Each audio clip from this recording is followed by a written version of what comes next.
see a chat. Is this being recorded? This is being recorded. Thank you for that question. All right, so the statewide equity office was established in Colorado Revised Statute.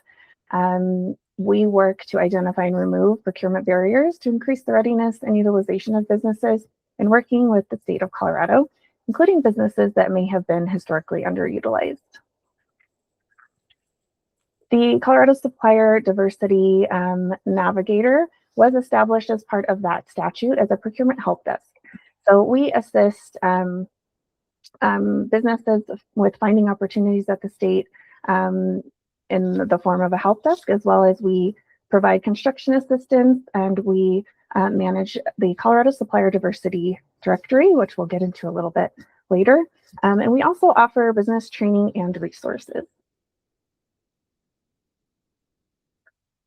So some of the procurement assistance that we offer is we help identify opportunities to sell goods and services to state agencies and institutions of higher education. We offer guidance in responding to solicitations. We help with general state procurement questions and assist with procurement resources and technical procurement referrals. So some examples of the assistance that we provide are how do I do market research? Where do I find procurement opportunities? Like discretionary spend opportunities, solicitation opportunities, state price agreements, or OIT enterprise agreements. How do I prepare to submit a bid response? What trainings are available, or workshops or consultations can I take advantage of to prepare? What bonding is needed for certain projects, and where can I find bonding, and how do I prepare for bonding? Where do I find access to capital? Or if you're interested in business certification information, we can also help with that.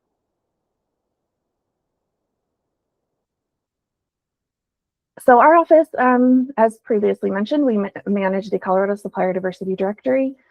This is a directory of all businesses. Any business can apply for the directory and receive a free directory listing. You just have to be in good standing with the Colorado Secretary of State. So with the directory, you'll get increased visibility to buyers across the state. The main purpose of this directory is to be a place where Colorado agency personnel that are responsible for purchasing on behalf of the state of Colorado can find you in this directory, but it is a public-facing directory. So many states, many local municipalities also use the directory, as well as the public. If you have a certification for your business, for business size, like a small business certification, or an ownership certification, so minority-owned, women-owned, service-disabled, veteran-owned small business, you can provide that with your application, and we will verify that status, give you one of these cool logos that you can see on this slide, and give you that designation within the directory as well. You'll also be notified of upcoming trainings and event notifications as well with the directory.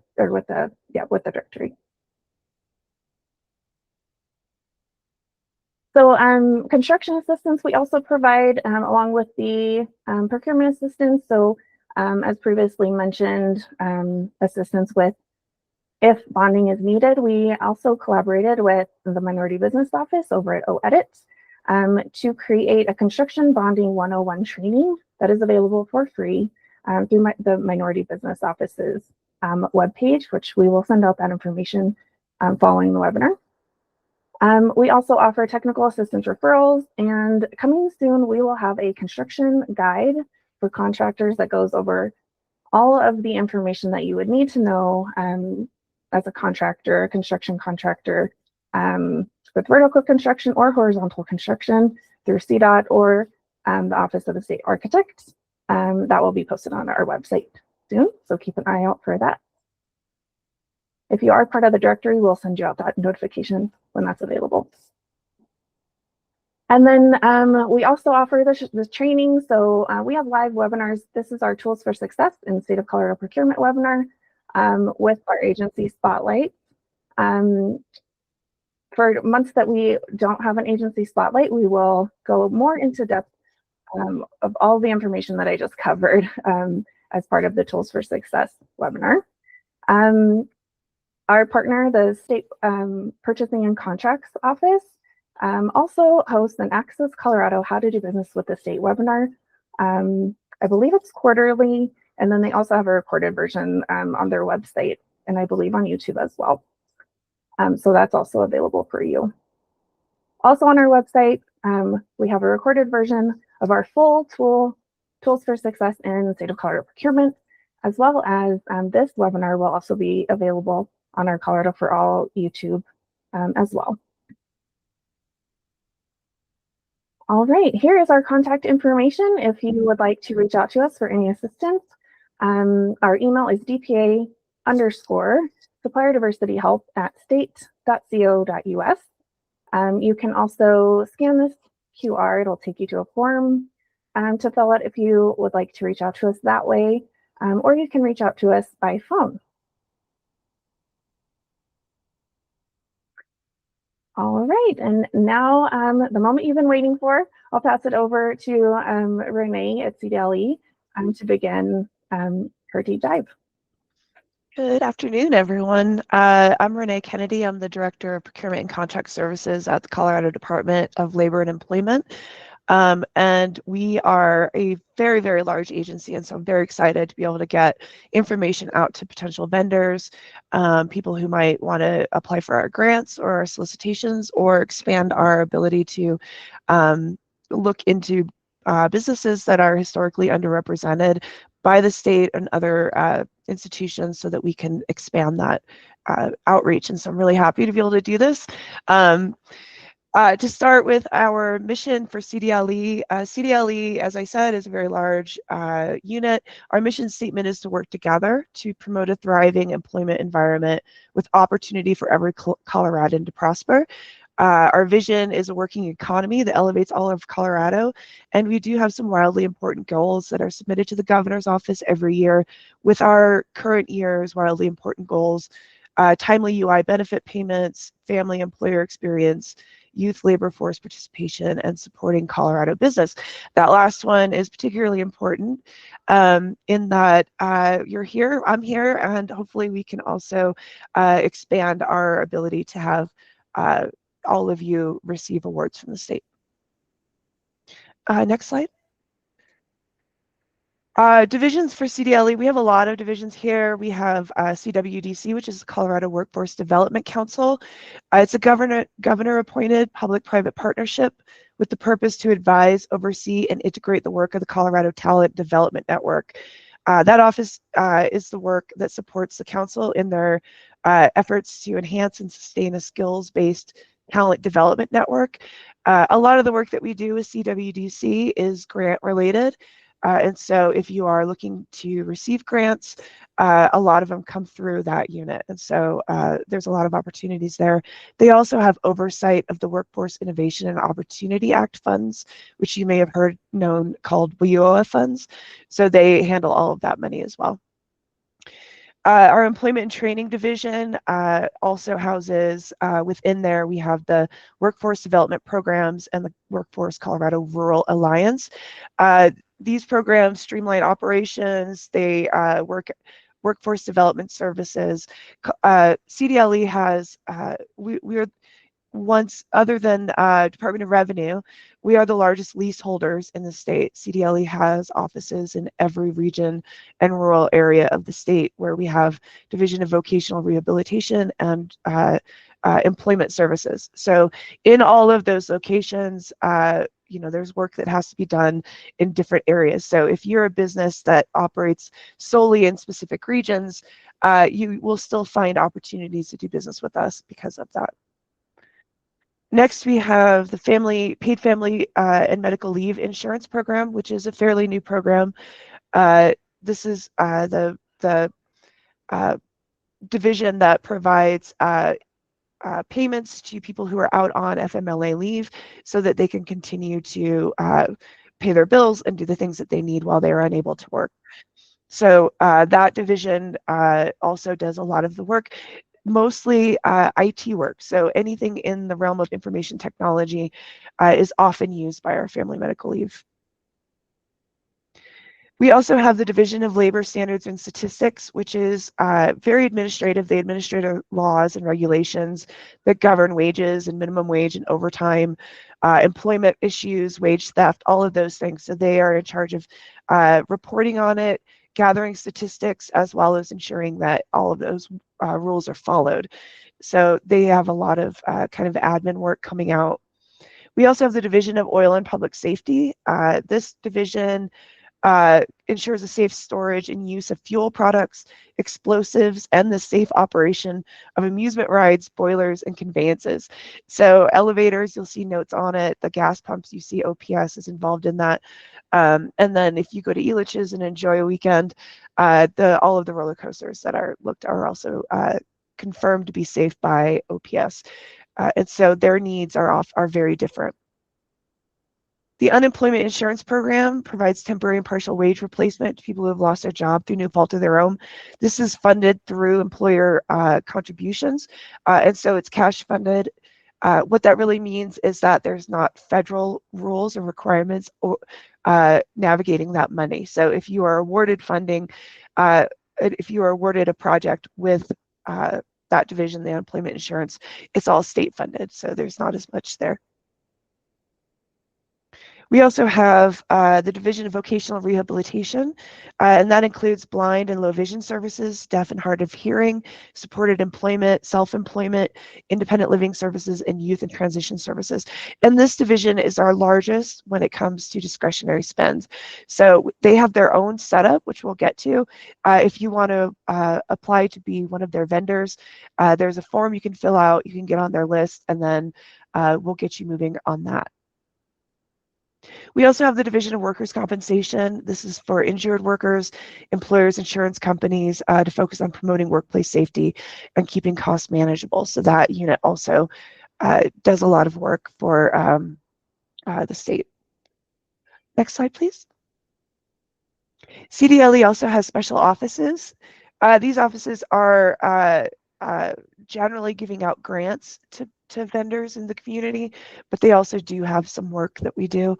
We have the Colorado Disability Opportunity Office, otherwise known as CDO.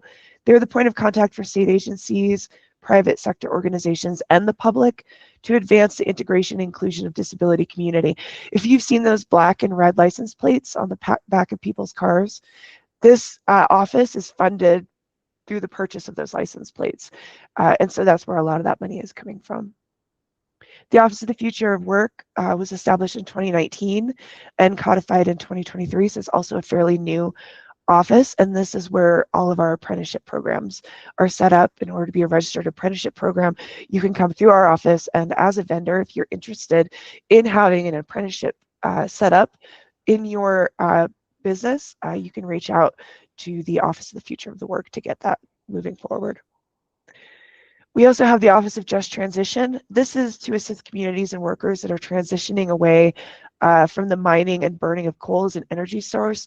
So as we're shutting down coal plants, this is to assist communities in retaining and developing jobs, broadening property tax base, increasing economic diversity, and it helps coal industry workers transition to new family sustaining jobs. It helps them relocate or retire, or to help them get economic security in retirement. So there's opportunities there as well. And our last special office is the Office of New Americans. This office is the point of contact for the public to advance the integration and inclusion of new Americans in Colorado communities. So this is the group that also advises the governor and his team on immigration, new Americans, and new American integration into Colorado. Starting last year, ONA also is now home to the Colorado Refugee Services Program, which is a state refugee office responsible for the statewide coordination of refugee resettlement under the authority of the Refugee Act. So very large range of different programs and offices that we house within CDLE. Next slide, please. Finally, we have our executive director offices. So this is our kind of central services. This is the group that does all of the work to keep everybody moving. It also includes my unit, which is PCS, Procurement and Contract Services. All of these units, obviously, we purchase things, we have projects, we have things that are going on. And so the things that are coming out of this, these are general fund.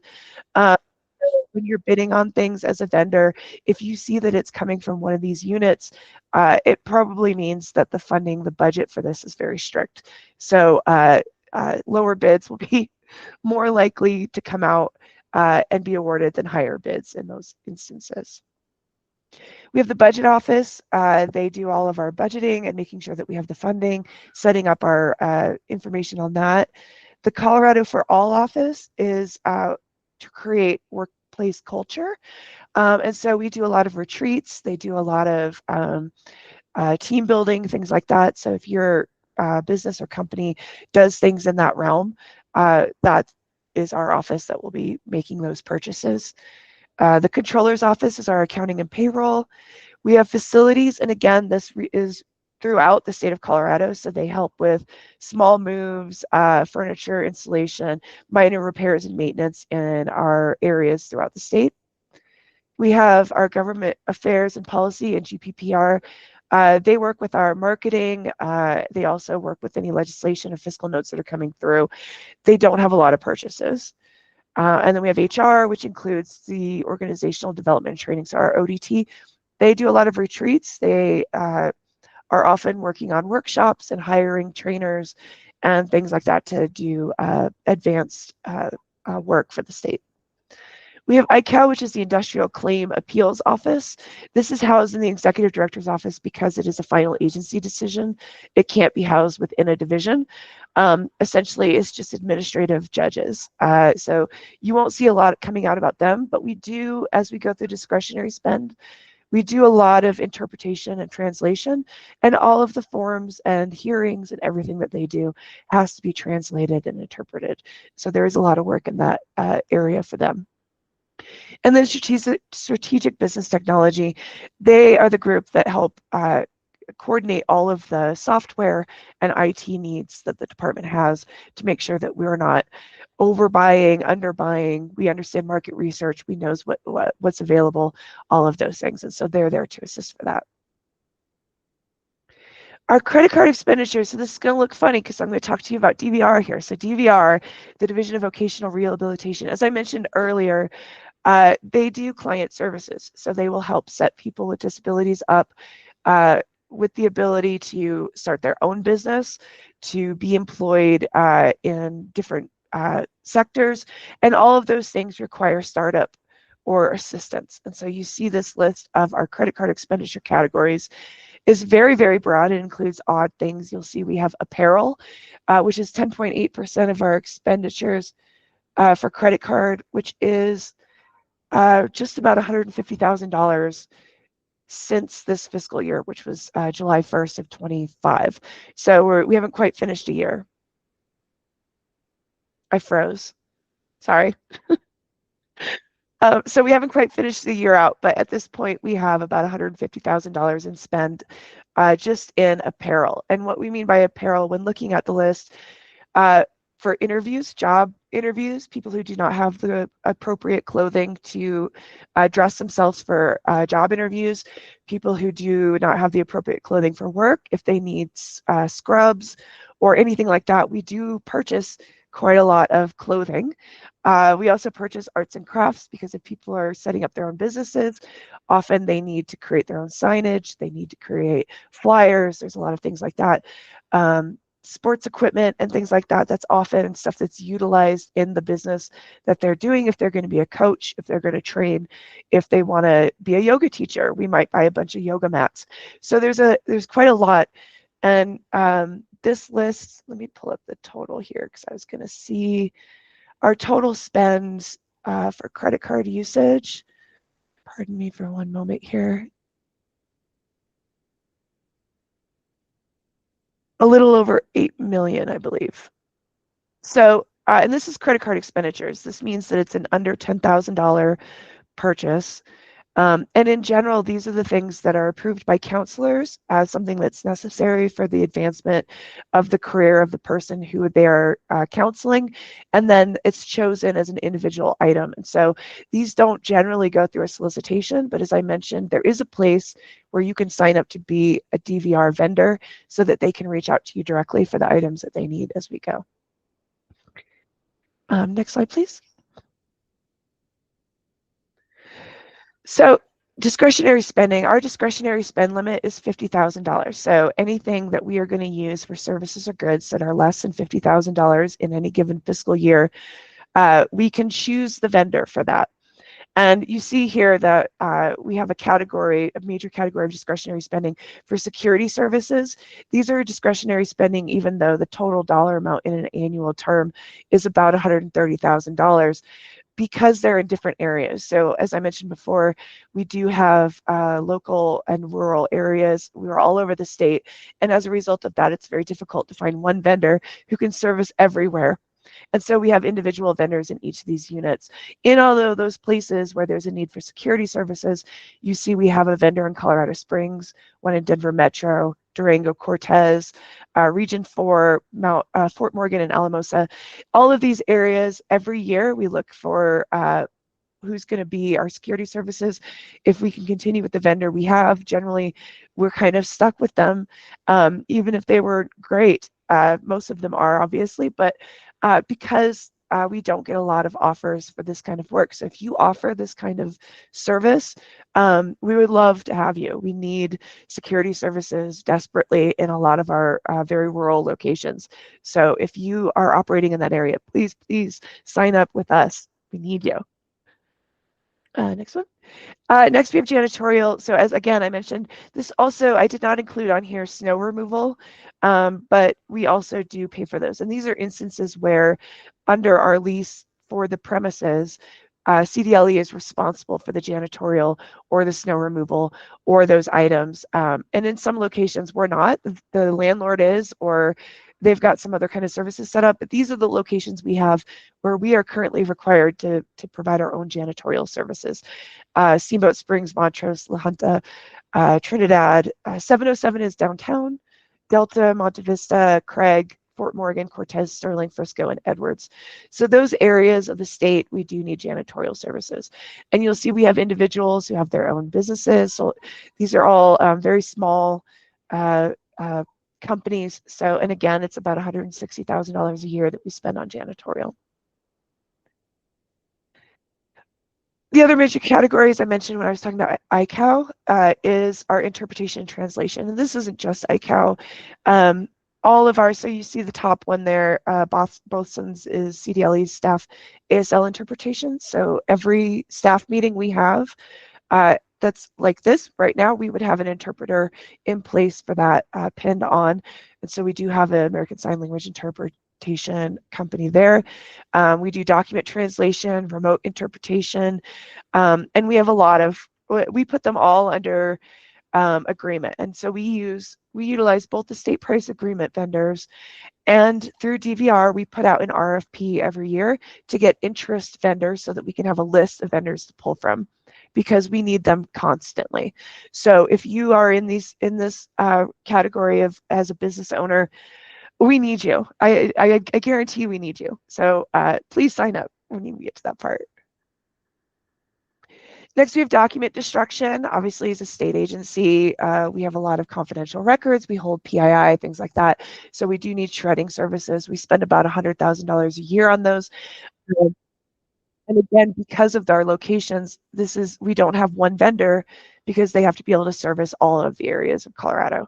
And so when you're thinking about whether you would be a vendor, if you're just in small areas, we could probably use you. If you're in Alamosa, we're probably going to need to use you for something.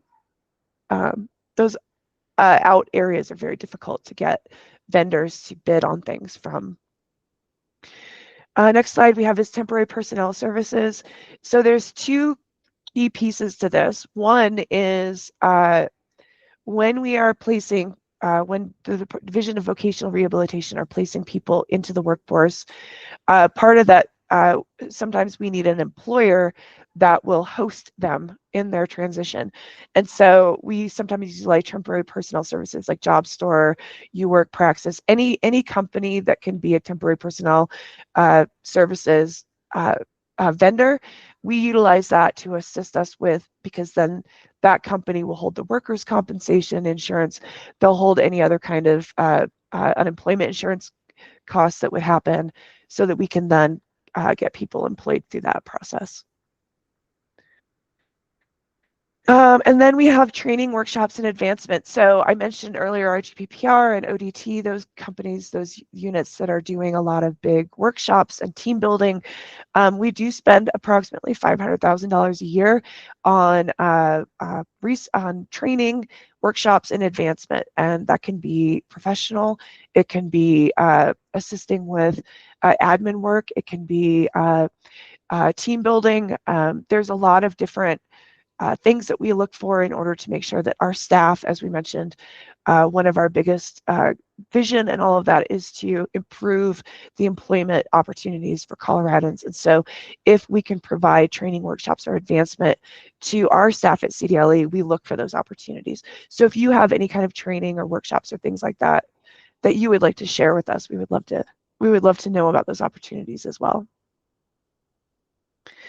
Next is our IT products and software. So this is huge. We generally use resellers.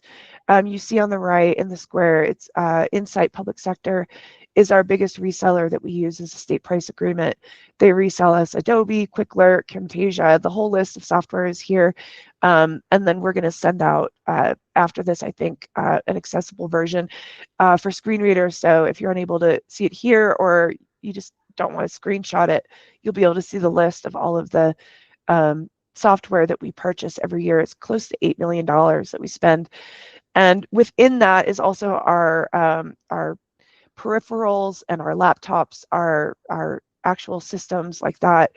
And what we are actively working on this fiscal year, so starting July 1st, CDLE is going to be working on creating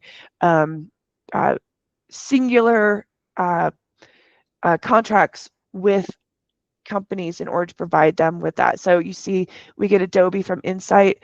You see on the left column, we also get Adobe from SIPA. We get it from Carahsoft.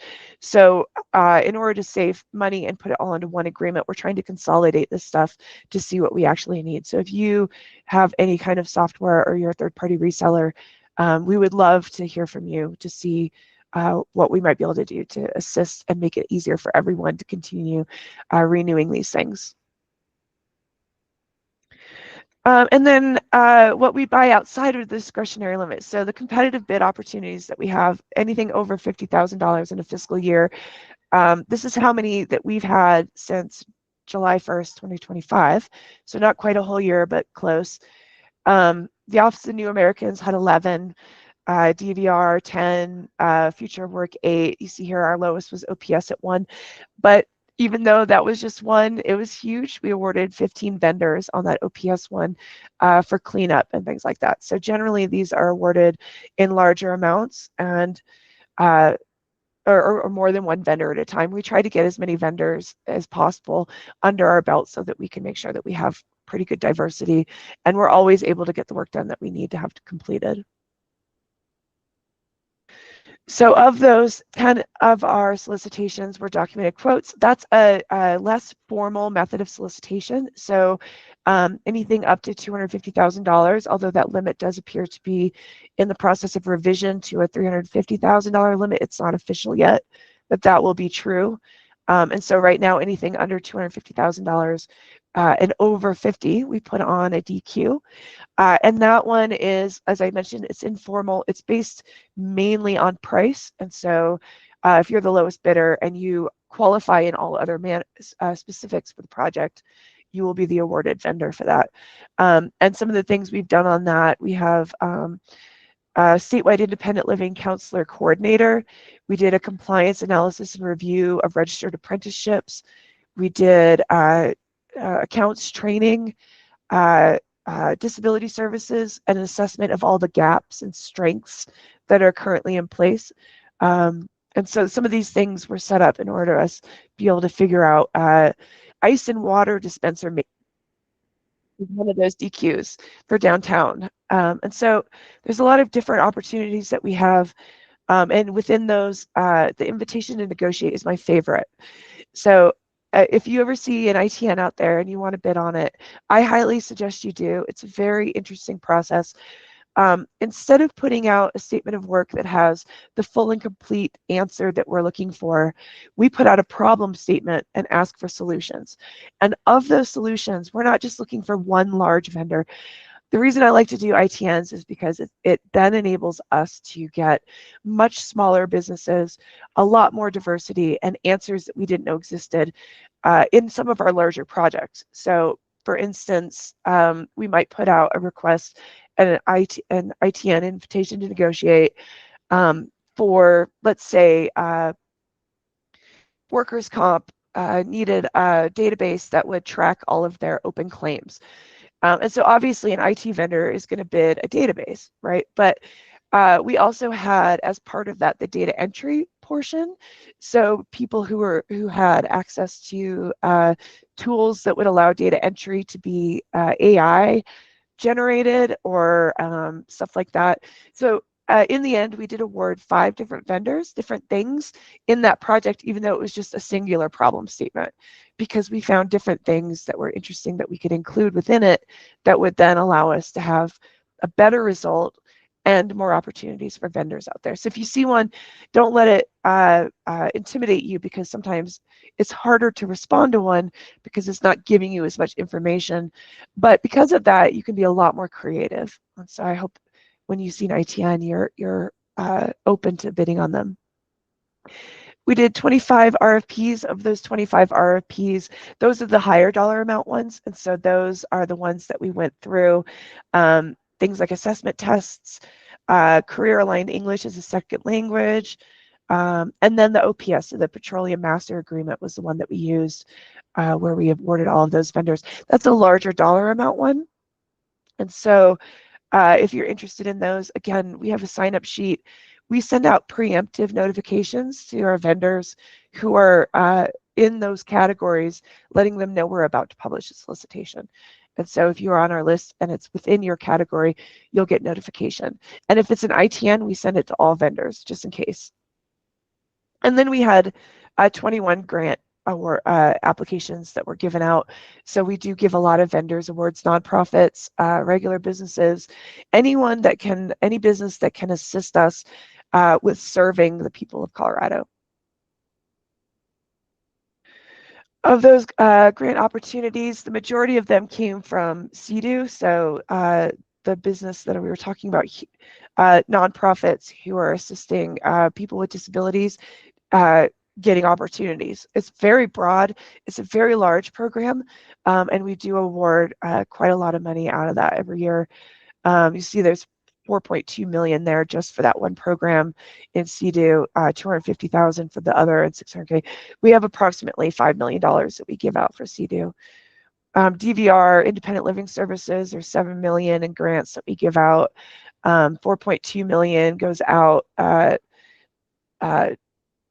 through ONA, so the Office of New Americans. All of these grant opportunities are published on our internet, but we are also setting up an external vendor internet where you can access all of our opportunities and see them all.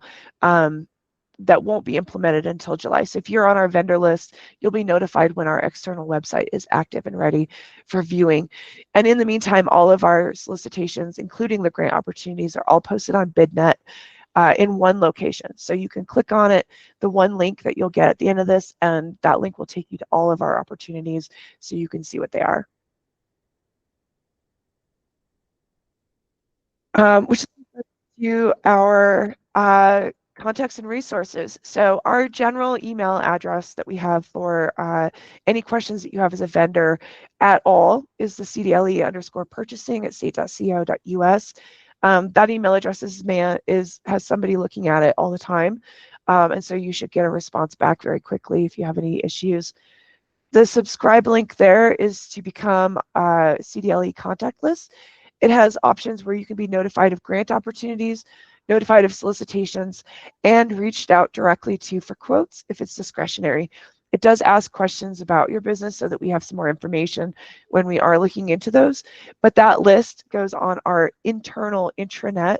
So when a division like workers' comp is looking for some vendors, because we do require 3 quotes always, doesn't matter the dollar amount. It could be $100. We require them to get 3 quotes because we want to make sure we're getting the best opportunities, that we're getting vendors included and that we are getting the best pricing as well. So that list of vendors also goes on our internal intranet for those divisions to be able to look up vendors to get those quotes. And so the more information you're able to provide on that form, if you apply, the more we'll be able to utilize your businesses. And then there's a link to become a DVR vendor. There's an entire website that DVR has in order to show if you're interested in being a vendor. And on that list, it has a sign-up step. There's an orientation presentation for new providers. There's a code of ethics. And then there's a fee schedule. So the fee schedule is there because that's what we limit vendors to charge. So, and this list is in excess of $50,000 because client choice. So anything that the client needs, and it's up to them to be able to choose what that service is. We do not have to solicit that. It's exempt from the procurement code. We do still put out, as I mentioned, we have the annual RFP we put out to get a list of vendors for interpretation and translation. We do those when we're short on vendors and we don't have enough in order to ensure that we have a large enough selection for clients to be able to get what they need. And the kinds of things that they use in that area are career counseling and guidance, vocational evaluation and planning, work experience while in high school for adults, training and education after high school, job placement, on-the-job training, job coaching, supporting employment services, assistive technology and devices, job site assessment and accommodations, medical and psychological assessment, self-employment services, which include developing a business plan and marketing, and time-limited medical and/or psychological treatment. So that's just the kind of services we need. As I mentioned in the credit card purchases, they also purchase clothing. They have arts and crafts that they purchase, health and beauty, because a lot of the self-employment that we do, people become hairdressers or nail technicians, and they need mirrors and wigs and hair extensions and nail polish and gloves and sanitary products. All of these things are needed in order to run businesses or become self-employed. And so a lot of those things we also get from that list on where to become a DVR vendor. So that and our subscription list will ensure that you are notified until you hope you don't get notified anymore by us. You just sign up and we will reach out to you because we definitely want to hear from you. And then, as I mentioned again, all of our solicitations are not just, we're required by statute to post all solicitations through CORE, which comes out in VSS. VSS, to me, is not the most user-friendly. And so we also publish on BidNet. And we have our own site. The link is there on the open solicitations. That site takes you to all of CDLE's solicitations and grant opportunities. So you'll be able to see everything that you might want, have an opportunity that's not discretionary and not DVR related. So that's the end of my presentation and information. And I know that was a lot. I'm open for questions. And this is the QR code for that sign-up sheet. You can become a vendor if you want to use a QR code instead of a link.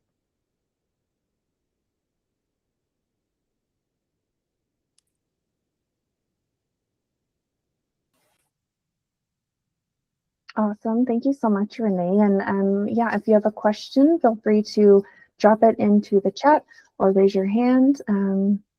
Yes, Angel with Restoration. Go ahead. Okay, so all you gotta do is sign up for the registration for the to become a vendor, and all the information you said from that point will come to the email. Yes, so when you sign up to become a DVR vendor, DVR will put you through, and you'll go into a separate system where they set up to reach out for you if you're on that track. The form with the QR code to become a CDLE vendor contact, you will get notified of everything we do. So if we're looking for quotes, you'll get an email. If you're wanting a grant opportunity, you'll get an email. And if we're posting a solicitation, you'll get an email. It's a listserv, and you can unsubscribe if we start to annoy you. But that email that you get is just a notification to let you know it exists, and it'll have a link to the actual solicitation, or it'll have an attached scope of work, request a proposal if it's just for quotes.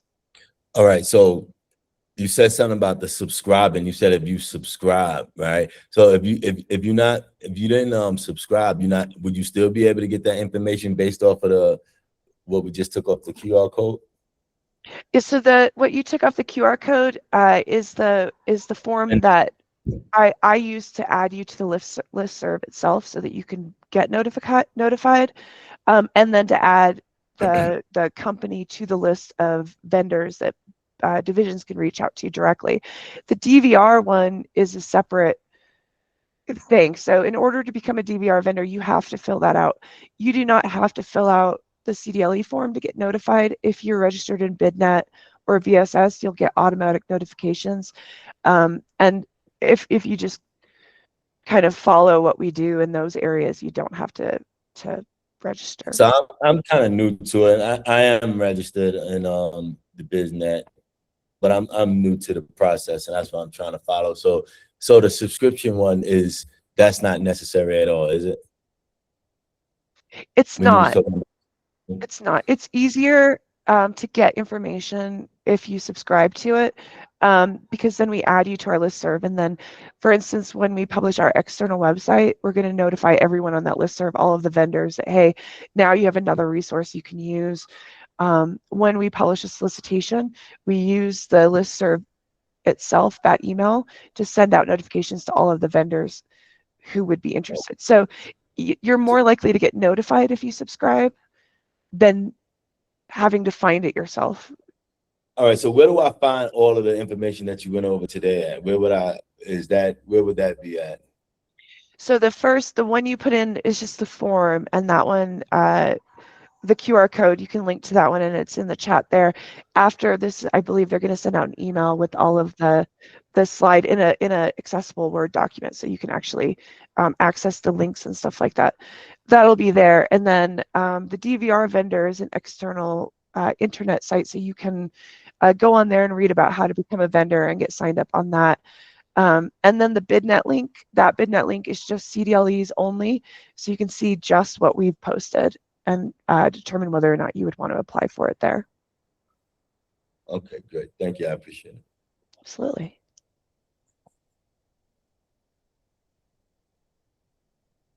Any other questions?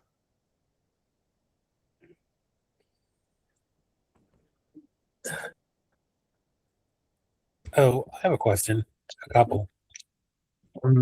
So regarding FOIA requests, I've done this before with like federal stuff, and the idea being, what does the agency want, right? Who has been successful in the past? Yeah. So I like I said, I did that with federal funders, and it worked out before the electronic age. And I tried doing that with the CDU, and at first I got responses, and then they changed it, and they said I had to pay for it. They gave it to me for free, and then I said I had to pay for it. Is there like an official position on how you'll respond to FOIA requests for like successful past proposals? Yes, and that's a great question and a great example, because it's an unusual one that you're bringing up.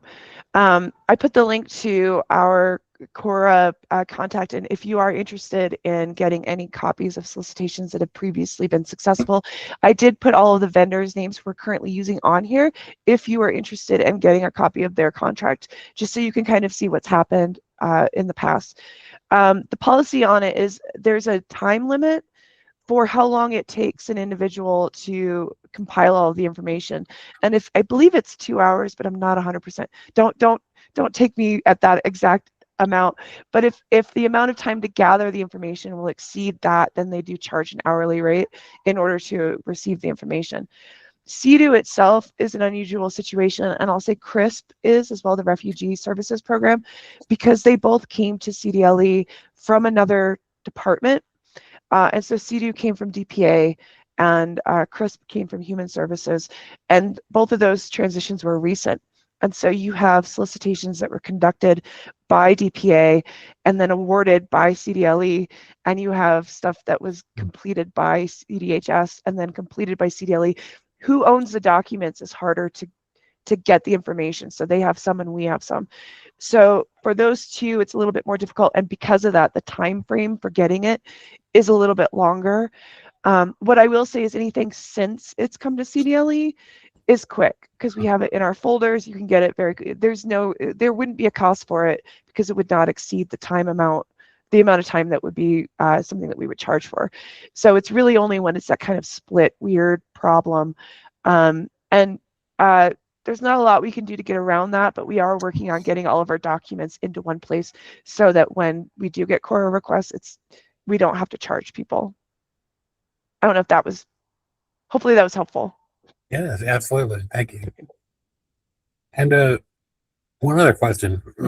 I represent a for-profit, nonprofit hybrid agency that we have a small but established for-profit contracting business. And we'd like to provide the same services with grant funding to our newly formed nonprofit wing, right? That we incorporate as a nonprofit corporation, 501c3.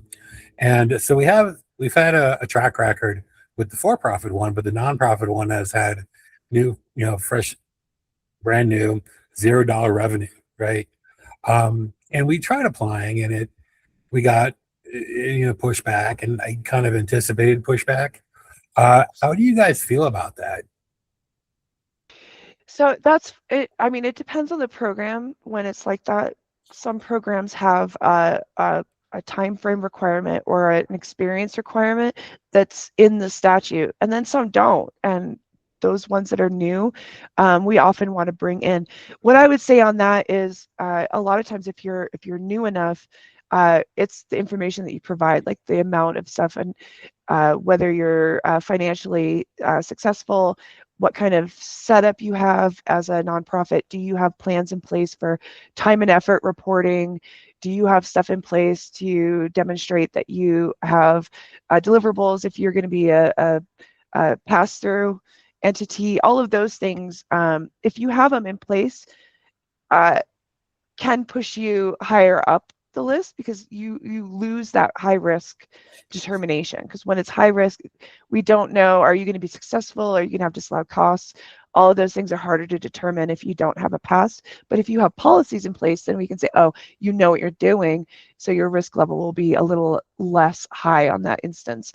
What I'll say is if you don't have those things in place, we do offer assistance in creating them. So all of our RFAs, the request for applications, we have a pre-application meeting that vendors can come in and ask questions. It's the perfect time to say, hey, we're brand new.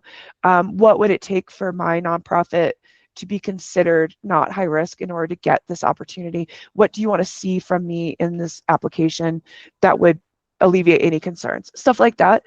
Use the we require a pre-application meeting and a pre-proposal meeting and a pre for all solicitations for this reason, because you never know what answer could help give you something that you didn't realize was going to be a problem or give you a leg up. And in those instances, you can ask who was awarded last time. Do you have any examples? And then you can get specific information that will also help if you do a Cora request to narrow it down enough so that, again, it could be quicker for us to get the information. You wouldn't have to pay. So, okay, one more question. I've been to those meetings before, and sometimes the people can answer, sometimes they can't. And I think I've tried asking questions without, I guess I could ask that question without mentioning our particular agency.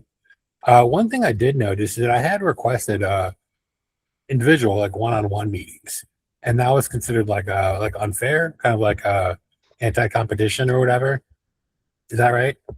Yeah, when we have an open solicitation, one-on-one meetings aren't great, but what we do is we have the financial monitoring unit at CDLE, and within that unit, we do have a possibility of doing trainings and assisting nonprofits with becoming more successful as grantors or grantees or getting that money that are like kind of generic. So it's not targeted to an individual nonprofit while there's an open application process. And then there's also the kind of just generic questions like I said, is there anything that a new nonprofit could provide that would assist? And do you have templates for those things?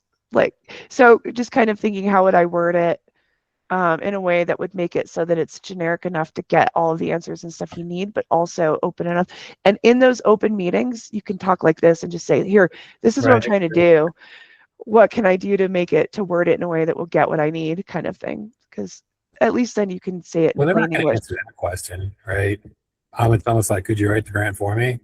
How do I word it? But that was really cool what you just said before, though, that there's like a financial administration office that could help us get proper and be less risk. Yes, they do trainings for our grantees to go over what it is that they need to do, and so they have recorded trainings available in order to assist grantees with figuring out what all the rules are. So we do have access to that. If you sign up on our vendor registration and check, well, and I froze again. Okay. If you sign up on the vendor registration and then choose yes, you want to be notified of grant opportunities, when we have stuff that comes from the financial monitoring unit, we send that out to vendors. Like, hey, here's a new rule that came out federally. Here's a new state rule that came out that you might want to think about. Here's a new template we created for people to be able to do this kind of thing. And so you'll get stuff that way as well. I gotcha. So the training materials are they're pre-recorded. Yeah. Okay. And the financial management, what was the name of the unit again? FMU, Financial Management Monitoring Unit. Sorry. Gotcha. All right. Thank you so much. And they do live training for active grantees for us. So once you're awarded, you'll get a lot of assistance from them as you go.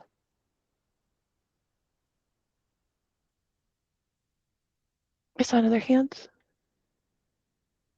Hi, everyone. My name is Bethany. Oh, sorry. I just went ahead. I'm seeing other hands come up now. I'm not sure who went first. Nope, you're good, I think. Okay. Hi, everyone. My name is Bethlehem. So my question is in regards to continuous engagement with your office. I actually had no idea you guys even existed, like this branch didn't, because I've been looking at procurement opportunities, and I'm wondering if we wanted to engage with you further to, do you have any events or anything that are happening? What is a good way of us just kind of staying in the loop and staying in community? And will you be sharing this recording? I'm home with my toddler, and so she was grabbing the screen for some of the so I couldn't take all the notes I wanted to take. So I really appreciate you being available and sharing, the breakdown for the offices. I think that was super helpful. So just curious if you'll be sharing the recording and how we can best engage with your office moving forward. Thank you. Yeah, for opportunities where there's more in person, CDLE, I am signing up to do the reverse vendor trade show or whatever it's called for the Rocky Mountain RMGPA, Rocky Mountain Governmental Purchasing Association summer conference. And so I can give that information to Amber and them to send out with the information that I'll be live in person with some information at that point at that location. And I think it's in it's in North Glen at the Delta Hotel sometime in June. So we'll have that, and then I'll let Amber and Sarah answer the recording question. Yeah, I can hop in for that. Yes, so we will, for the recorded part, we will make the recording available on our YouTube. So it's Colorado for All YouTube page. And we can also include that in the email that we send out after the presentation commences as well. So it will be available. All of our agency webinars going forward will be available on our YouTube. Yeah, thank you for the question. Thank you. All right, and I think we have Angel Lift Restoration is the next hand. Yeah, actually, I just Googled it while I was looking. I wasn't sure if the yeah, if the VSS was the same thing as the CLE, is that's what you call it? And I see that it's not. Yeah, for the vendor self contract self sign up, I wanted to make sure the CDLE and the VSS wasn't the same thing, because I know I'm registered on there. So I didn't know if I'd be registering twice. I didn't want to, you know, clog the system up. But I see it's two different systems. Yeah, the VSS one is the statutorily required location where all state agencies have to put all solicitations. So it's the best one to register for to get all of the information. It is not hugely user-friendly, and because of that, it also does not work very well with some screen readers. So if you need accessibility assistance, we also publish on BidNet. So it's in two places for us. You can choose which location to go to when you're looking at CDLE, but again, not all other agencies go through BidNet, but they do all go through VSS. So if you're not wanting a bunch of emails from a bunch of places, VSS is the best. And then I just gave the link to our CDLE BidNet page, because that has everything that we have, so you don't actually have to sign up with them to get information. You can just get it that way, and then if you sign up with us specifically, then we'll notify you as they get published as well. Okay. Yep. Thank you.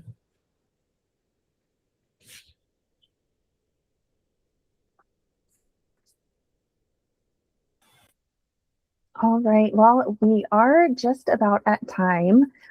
So I just want to thank you, Renee, for joining us and sharing all of the valuable information about CDLE. And thank you all of the businesses who've joined us today as well to learn more about CDLE in the state. If you have any additional questions, on this next slide, it'll show our contact information here at the Statewide Equity Office, the Supplier Diversity Program, DPA_ Supplier Diversity Help. This is also the email that we'll be sending our follow-up webinar information from. So feel free to reply to that email if you have any other questions or if we can be of further assistance. Or if you need to connect with Renee, you can come to us as well if you have any questions about any of the wonderful resources that she shared. So again, thank you so much for joining, and we hope to see you at our future agency spotlight.